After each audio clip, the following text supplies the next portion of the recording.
Matatag Curriculum GMRC 4 Quarter 1 Week 2 Mga sariling gawi ng mabuting pakikitungo sa mga kasapi ng pamilya. Pakikitungo sa mga kasapi ng pamilya at ang kahalagaan nito at epekto ng mabuting gawi ng pakikitungo sa mga kasapi ng pamilya.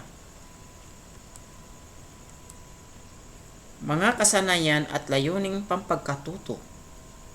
Nakapagsasanay sa pagiging matapat sa pamamagitan ng angkop na paglalahad ng tunay na saloobin sa mga kasapi ng pamilya. Una, nakakikilala ng mga sariling gawi ng mabuting pakikitungo sa mga kasapi ng pamilya. Ikalawa, napangangatwiran na ang mga sariling gawi ng mabuting pakikitungo sa mga kasapi ng pamilya ay tungkulin at pananagutan ng bawat isa tungo sa masaya at matatag na samahan. Ikatlo, na isa sa kilos ang mga sariling gawi ng mabuting pakikitungo sa mga kasapi ng pamilya na nagpapanatili ng masaya at matatag na samahan. Unang araw, maikling balik-aral. Pagsusuri ng sitwasyon. Paano mo maipapakita ang iyong kakayahang mag-isip at magmahal ng tao sa mga sitwasyong ito? Unang bilang, ikaw ay inutusan ng magulang mo na tulungan ang iyong bunsong kapatid na gumawa ng kanyang takdang aralin, ngunit ikaw rin ay mayroong proyektong gagawin para sa iyong pag-aaral. Paano ka gagawa ng pagpapasya?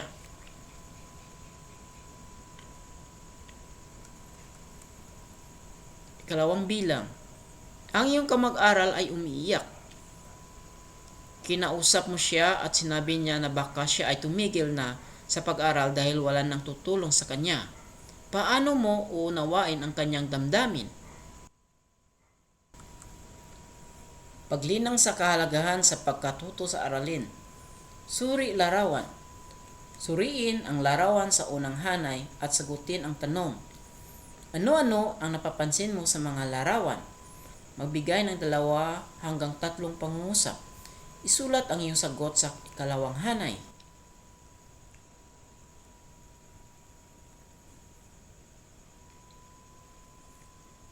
Paghawan ng bokabularyo sa nilalaman ng aralin. Sino-sino ang bumubuo ng pamilya? Mahal mo ba ang bawat kasapi ng iyong pamilya? Bakit? Paano mo naipakikita ang pagmamahal mo sa bawat isa sa kanila? Mahalaga ba ang pagiging matapat sa pamilya? Bakit? Ikalawang araw. Kaugnay na paksa 1. Pakikitungo sa mga kasapi ng pamilya at ang kahalagahan nito. Ang pakikitungo sa pamilya ay nangangahulugang isang proseso na ginagamit upang mapanatili ang ugnayan sa mga kapatid, magulang, pamilya at iba pang mga individual. Ang pakikitungo ay nagbibigay daan sa mga pamilya na mapanatili ang koneksyon at pagpapahusay ng samahan kung saan ang mga pamilya ay maaaring magkaroon ng pagkakataon upang matuto, mag-ensayo at ipakita ang mga bagong asal at pamamaraan sa pakikipag-ugnayan. Ang mabuting o positibong pakikitungo sa bawat kasapi ng pamilya ay mahalagang bahagi ng matibay na pamilya. Ang matatag na pamilya ay umuunlad mula sa pagmamahal, seguridad, komunikasyon, koneksyon at ilang mga patakaran at nakagawian. Mahalaga na panatilihin at pag-ibayuhin ang mabuti o positibong pakikitungo o relasyon ng bawat miyembro ng pamilya dahil ito ay nakatutulong sa bawat kasapi ng pamilya, lalong-lalo na sa mga bata na maramdaman ang seguridad at pagmamahal na nagbibigay sa kanila ng kumpiyansa na galugarin ang kanilang mundo. Subukan ang bagong mga bagay at mag-aral. Pinapadali para sa pamilya na malutas ang mga suliranin, pagtugma sa mga pagtatalo at igalang ang mga pagkakaiba ng opinyon. Binibigyan ang mga bata ng mga kasanayan na kailangan nila upang maunawaan at palakasin ang malusog at matatag na relasyon. Maaaring mag-udyok sa mga bata na magpamalas ng mataas na moral ng katangian sa pamamagitan ng pagtatag ng kanilang kaalaman sa tama at mali. Pinatnubayang pagsasanay, tama o mali. Isulat ang tama kung ang sitwasyon ay nagpapakita ng pagkilala ng mga sariling gawi ng mabuting pakikitungo sa mga kasapi ng pamilya at mali naman kung hindi. Unang bilang, ipinakilala ni Dino ang kanyang ina sa kanyang mga kaibigan ng may ngiti at pagmamalaki. Tamang sagot ay tama. Kalawang bilang, sinigawan ni Beth ang kanyang tiya Susan nang hindi niya napanood ang aralin sa TV na handog ng DepEd. Mali. Katlo, bukas sa loob na tinulungan ni Desa ang kanyang ama sa pagbubuhat ng mga panggatong na kahoy. Tama. Ikaapat, nagtago sa loob ng bahay si Ana nang marinig niya ang utos ng kanyang kuya. Mali. Kalima, hinintay na lamang ni Ben na matapos ang pinanunood niyang kanyang bunsong kapatid at saka siya nanood naman ng kanyang paboritong palabas sa YouTube. Tama. Kaanim, sumasagot kaagad si Mel kapag tinatawag siya ng kanyang lolo. Tama. Sinisigawan ni Ken ang kanyang nakababatang kapatid kapag nakipaglaro ito sa kanya. Mali. Hindi ako nagmamano sa aking lula kapag hindi niya ako binibigyan ng pera. Mali. Siyam, inaabutan ko ng malamig na tubig sina nanay at tatay pagkagaling nila sa bukid. Tama. 10, hindi ko pinapansin ang bilin ng aking mga magulang dahil paulit-ulit lang ito. Mali. Paglalapat at pag-uugnay, sagutin ang sumusunod na mga tanong. Sa inyong pamilya, paano ka nakikitungo sa iyong mga magulang, mga kapatid, iba pang kasapi ng iyong pamilya? Para sa iyo, ang pakikitungo ba sa mga kasapi ng pamilya ay isang tungkulin at pananagutan? Bakit? 3 araw. Kaugnay na paksa. Kalawa, epekto ng mabuting gawi ng pakikitungo sa mga kasapi ng pamilya. Pagproseso ng pag-unawa. Ang ating mga pamilya ay may malalim na epekto sa ating buhay na humuhubog sa ating pag-unlad, mga halaga at mga relasyon. Kaya, kinakailangang panatilihin ang mabuting gawi sa pakikitungo sa mga kasapi ng pamilya dahil ito ay nagbibigay ng masaganang benepisyo o positibo epekto, hindi lamang sa pamilya kundi maging sa lipunan na ating kinabibilangan. Una, pag-unlad ng karakter at moralidad. Ang pag-unlad ng karakter at moralidad sa kabataan ay itinuturing bilang isang sa mga pangunahing aspekto ng sosyalisasyon. Kalawa, personal na kagalingan at emosyonal na paglago. Nag-aambag ang mga kasapi ng pamilya sa personal na kagalingan ng bawat isa. Sa panahon na nakararanas na tayo ng mahirap na mga sitwasyon, naunawaan natin na ang pagmamahal at pag-unawa ng ating pamilya ang pinakamahalagang bagay sa mundo. 3, pagiging responsable. Ang pundasyon ng pamilya ay may iba't ibang likas na mga tungkulin sa bawat kasapi ng pamilya na nagtutupad ng kanilang mga obligasyon. Nakikinabang ang buong pamilya dito, kaya't lumalakas ito. 4, marunong makiramay, maawain at mapagmalasakit.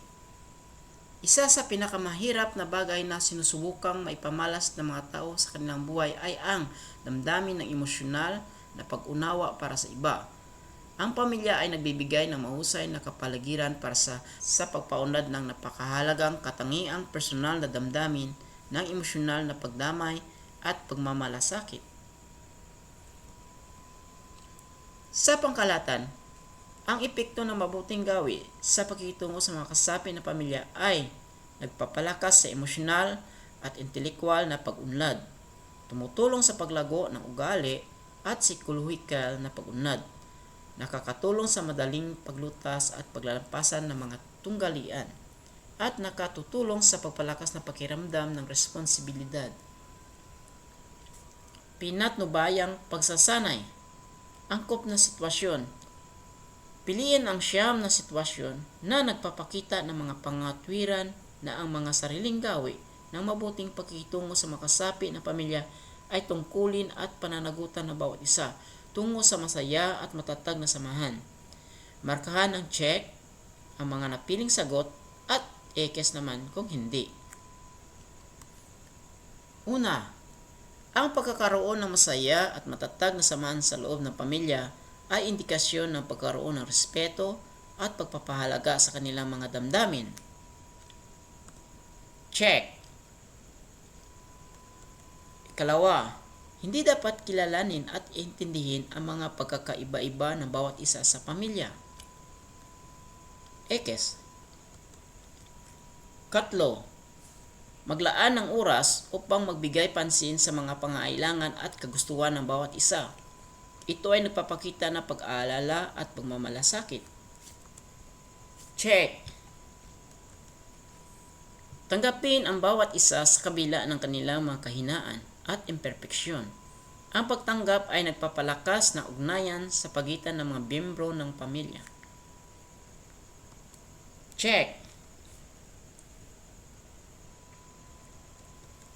Kalima, maging handa na tumulong at mag-alaga sa mga kasapi ng pamilya, lalo na sa mga oras ng kagipitan o pagkakasakit. Check. Kaanim, magkaroon ng kakayahan na magpatawad at mag-move on mula sa mga pagkukulang o hindi pagkakaintindihan. Check. Sa mga pagkakataong may mga hindi pagkakasundo, hanapin ang paraan para magkaroon ng pagkakaunawaan sa pamamagitan ng mahinahon at konstruktibong usapan. Check. Ikawalo, ipakita ang malasakit sa pisikal, emosyonal at mental na kalusugan ng bawat miyembro. Maaaring ito ay sa pamamagitan ng pagtanong kung kumusta sila o pag-aalok ng tulong. Check. Siyam, magbahagi ng oras, kasanayan at mga kaalaman sa mga gawain at proyekto sa loob ng pamilya. Ito ay nagpapakita ng pagkakaisa at pagtutulungan. Check. Ang pagpapakita ng tunay na pagmamahal sa bawat isa ay pangunahing aspekto ng gawaing pang-unawa. Check. Sagutin ang mga sumusunod na tanong. Sa iyong pamilya, maituturing ba na tungkulin at pananagutan ang magandang gawi sa pakitungo sa bawat isa? Bakit? Sa pagtupad mo ng iyong sariling mga tungkulin, ano ang epekto nito sa iyo? Ipaliwanag ang iyong sagot. Ika-4 na araw. Pabaong pagkatuto. Isulat sa alinmang bahagi ng bahay ang lahat ng mga kailangang gawin ng isang batang katulad mo upang magkaroon ng masaya at matatag na samahan sa iyong pamilya. Kumplituhin ang pangungusap. Basahin ang sumusunod na mga pangungusap at kumplituhin ang mga ito batay sa iyong natutuhan sa araling ito.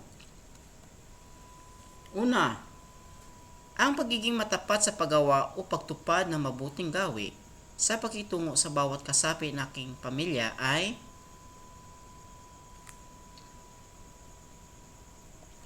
simula ngayon, upang mapanatiling masaya at matatag ang samahan ng aking pamilya, sisikapin kong pagsusulit, enumerasyon, sagutin ang sumusunod na mga tanong, Isulat ang sagot sa loob ng kahon.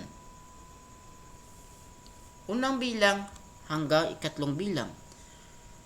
Magbigay ng tatlong kahalagahan ng pagkikitungo sa bawat kasapi ng pamilya. 4 na bilang hanggang 6. Ibigay ang mga epekto ng mga ito. Gawaing pantahanan o takdang aralin. Journal. Ibahagi ang detalye ng sarili at saysay ng pangyayari. Sumulat ng personal na reaksyon, opinion o suggestion sa pinag-aralang paksa. Gawin ang gabay na ito sa pagsusulat ng iyong journal. Unang talata, maikling buod ng iyong natutuhan mula sa aralin. Ikalawang talata, batay sa iyong mga natutuhan, paano ito nakakaapekto sa iyong pag-iisip, damdamin o pananaw bilang isang mag-aaral?